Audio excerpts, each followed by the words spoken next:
Hi there BookTube, it's Janet, and today I've just got a really quick wrap up of my January 2017 reads.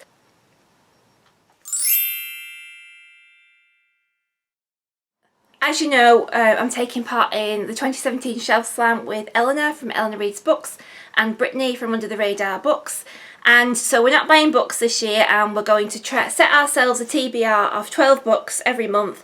And to make it more interesting, to pick off our shelves, we've got 12 topics to pick out of our little mystery boxes. And January's topic was hyped books.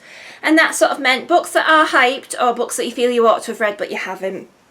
I didn't manage to read 12, but for me, I read 8 books in a month, which is a really good target for me. I'm going to aim for 12 every month. Some months I may do it, some months I may not.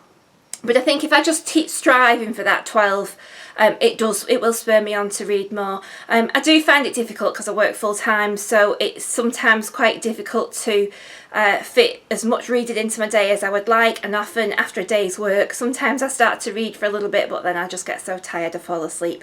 So I'm really proud that I've read 8. So I'm just going to run through quickly which ones I read. So I'm going to start talking about the lowest to the highest. So the one that I gave the lowest rating to, and I'm pretty certain I gave this 2 stars, was The Perks of Being a Wallflower by Stephen Chbosky. I know a lot of people love this book, but I just found it so annoying. I did not like any of the characters. And there was just so much crying. The boy in it was not a wallflower.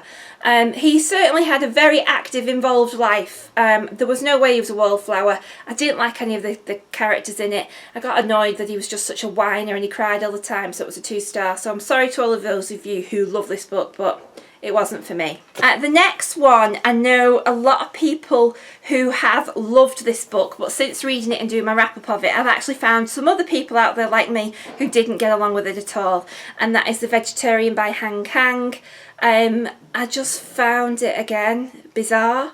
I found it quite disturbing in the way it portrayed the way mental health patients are treated.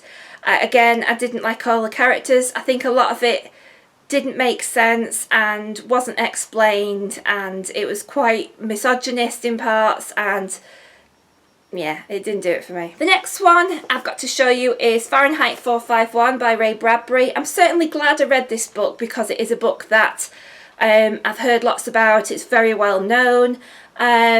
I didn't love it. It was okay. I think it could have been better than it was. I think it was a little bit of style over substance.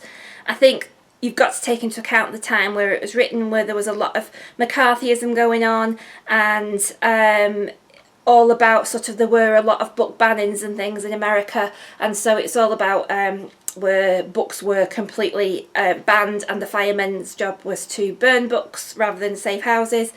So I get what it's trying to say, but I think it probably was just like quite a long essay trying to make a point with a little bit of a narrative story trying to throw in there a little bit. The next one I've got is Slaughterhouse 5 by Kurt Vonnegut. This was good. It's definitely an anti-war book. It's very it flips backward and forward in time.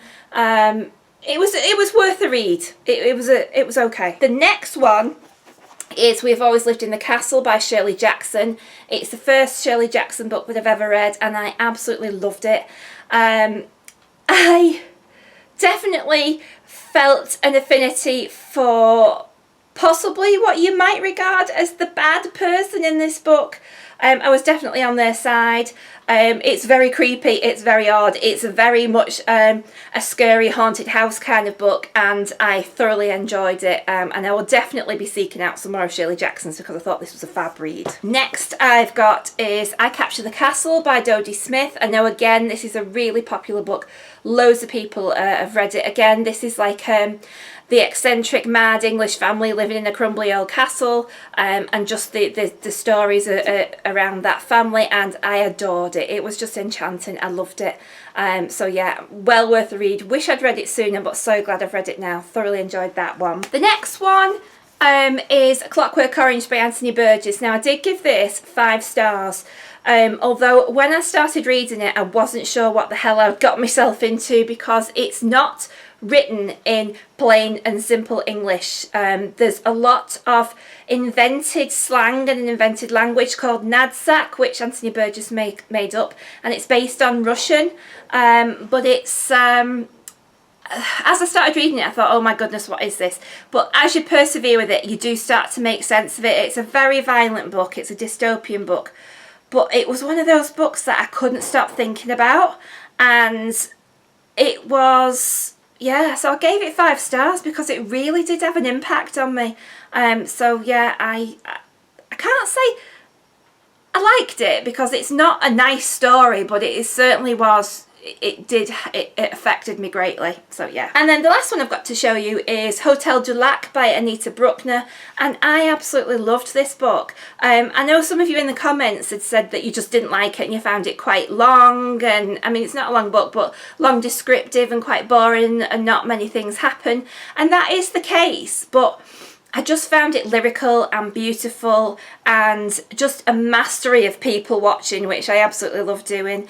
I really just engaged with the characters. I felt that the main character was really sort of like okay to be a spinster.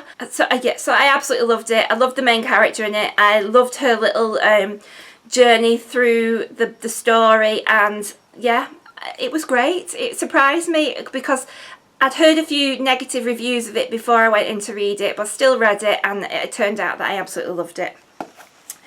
So I did also start reading another book in January, and that was A Place Called Winter by Patrick Gale. And I have finished that this month, so I will do that in my next wrap up. So that was what I read for my January Shelf Slam. Let me know what you think of these. I shall see you all soon. Keep reading. Bye!